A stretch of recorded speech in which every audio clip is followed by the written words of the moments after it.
మేము స్టార్టింగ్ లో చేసిన కొన్ని మిస్టేక్స్ ఎవరైనా ముందే చెప్పుంటే చాలా ప్రాబ్లమ్స్ అవాయిడ్ అయ్యాయండి అసలు. అందుకే ఈ సిరీస్ స్టార్ట్ చేశాను. నాకు ఆల్మోస్ట్ రోజు మెసేజెస్ అండ్ కాల్స్ వస్తూనే ఉంటాయండి. అక్క క్లౌడ్ కిచెన్ ఎలా స్టార్ట్ చేయాలి, ఎక్కడి నుంచి స్టార్ట్ చేయాలి అని. ఫస్ట్ వచ్చేసి ఫుడ్ లైసెన్స్ అండి. ఇది చాలా easy and important process. YouTube లో చాలా వీడియోస్ ఉంటాయండి. ఆ వీడియోస్ చూసి మీరైనా అప్లై చేసుకోవచ్చు. ఇదేదో ఫార్మాలిటీ కోసం కాదండి. ఫుడ్ బిజినెస్ అంటేనే ట్రస్ట్. ఆ ట్రస్ట్ కి ఫస్ట్ స్టెప్ ఫుడ్ లైసెన్స్ అండి. మీ ఎవ్రీ ఆర్డర్ మీరు ఫ్రెష్ ఐటమ్స్ తోనే ప్రిపేర్ చేయండి. ఎగ్జైట్మెంట్ లో లైసెన్స్ లేకుండా డైరెక్ట్ ఆర్డర్స్ స్టార్ట్ చేయడం చాలా రిస్క్ అండి. ఫ్యూచర్ లో ఒకవేళ మీరు జొమాటోలో అయినా స్విగ్గీలో అయినా ఇలాంటి ప్లాట్ఫామ్ లో జాయిన్ అవ్వాలనుకున్నా కూడా ఇది మీకు చాలా హెల్ప్ అవుతుంది. కాబట్టి ఫస్ట్ కుకింగ్ కాదండి, లీగల్ గా రెడీ అవ్వండి. మా అసలు మిస్టేక్ ఏంటంటే లైసెన్స్ కన్నా డేంజరస్ అండి. అది మాకు టైమ్ మనీ రెండు లాస్ చేసింది. ఈ క్లౌడ్ కిచెన్ సిరీస్ ని అస్సలు మిస్ అవ్వకండి. మేము చేసిన మిస్టేక్స్ మీరు అవాయిడ్ చేయండి. 154 ఐటమ్స్ అండి. స్టార్టింగ్ లోనే 154 ఐటమ్స్ మెనూలో పెట్టాం, కానీ ఇప్పుడు ఆలోచిస్తే నవ్వొస్తుంది. కానీ అప్పుడు మాత్రం ఏడుపు వచ్చింది అనుకోండి. నిన్న ఫుడ్ లైసెన్స్ గురించి మాట్లాడాం కదా, ఇవాళ మన నెక్స్ట్ బిగ్గెస్ట్ మిస్టేక్ గురించి చెప్తాను. స్టార్టింగ్ లో చాలా మంది అనుకుంటారండి ఎక్కువ ఐటమ్స్ ఉంటే కస్టమర్స్ ఇంప్రెస్ అవుతారు అని. మేము కూడా అలానే అనుకున్నాం. స్క్రీన్ మీద కనిపిస్తున్న ఇదే మా ఫస్ట్ మెనూ అండి. 10 బిర్యానీస్,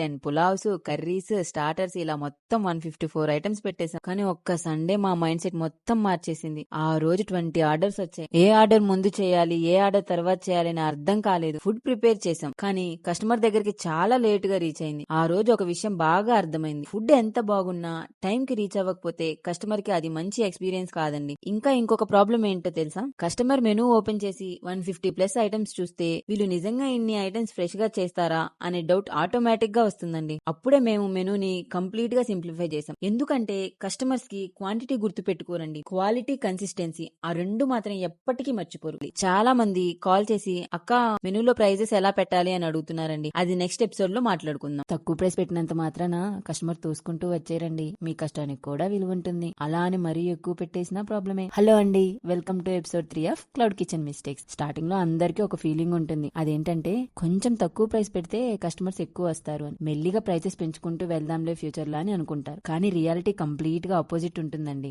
మీరు తక్కువ ప్రైస్ పెడదాం అనుకోవడానికి ఫస్ట్ రీజనే మీ చుట్టుపక్కల ఉండే రెస్టారెంట్స్ వాళ్ళకి ఐటమ్స్ అన్ని బల్క్ లో వస్తాయండి. అండ్ వాళ్ళు అన్ని ఒకేసారి కుక్ చేస్తారు. సో వాళ్ళకి ఆ ప్రైజెస్ గిట్టుబాటు అవుతాయి. మీరు కూడా వాళ్ళలా తక్కువ ప్రైజెస్ పెడితే మీకు ఎవ్రీ ఆర్డర్ మీద ఏం మిగలకపోగా ఇంకా ఎక్స్ట్రా మీరే పెట్టుకోవాల్సి వస్తుంది. దీనికి సొల్యూషన్ చాలా సింపుల్ అండి. మీరు పెట్టుకుందాం అనే ఐటమ్స్ అండ్ వాటి ప్రైజెస్ నోట్ చేసుకోండి. తర్వాత ఒకసారి ఆ ఐటమ్ ప్రిపేర్ చేసి ingredients cost, time, gas, packing and final గా మీ కష్టానికి కూడా విలువ ఇవ్వండి. అప్పుడు మీకు ఎగ్జాక్ట్ కాస్ట్ తెలుస్తుంది. ఎందుకంటే ప్రాఫిట్ మిగిలితేనే కదా బిజినెస్ కంటిన్యూ అవుతుంది. లేదంటే ఎప్పుడూ బిజీగానే ఉంటారు, కానీ మనీ కనిపించదండి. రోజు మొత్తం చాలా కష్టపడి చివర్లో ఏం మిగలడం లేదు అని తెలిస్తే మోటివేషన్ రాదండి. సో కేర్ఫుల్ గా ప్రైజెస్ పెట్టుకోండి. ఏమైనా హెల్ప్ కావాలి అంటే మాకు మెసేజ్ చేయండి. చాలా మంది ఇగ్నోర్ చేసే టాపిక్ అదే అండి. ప్యాకింగ్ గురించి మాట్లాడుకుందాం. బిజినెస్ లో మనకి బెస్ట్ టీచర్సే కస్టమర్స్ అండి. ఎందుకంటే అప్రిషియేషన్ మనకి కాన్ఫిడెన్స్ ఇస్తుంది, ఫీడ్బ్యాక్ మాత్రమే మనకి బెటర్ చేస్తుందండి. హలో అండి, welcome to cloud kitchen mistakes episode 4. Last వీడియోలో ప్రైజింగ్ గురించి మాట్లాడుకున్నాం కదా.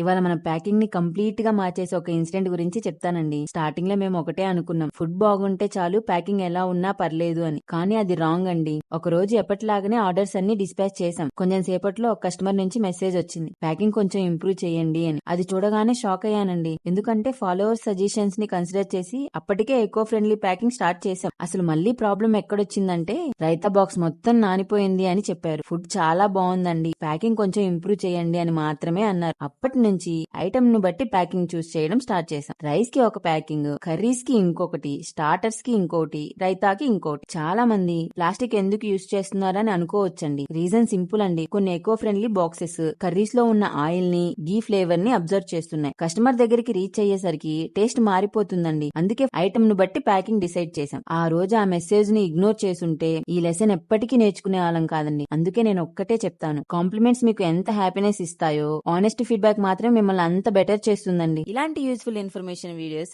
డైలీ వస్తూనే ఉంటాయి. మరి ఇంకేంటి లేటు, ఫాలో కొట్టేయచ్చు కదా.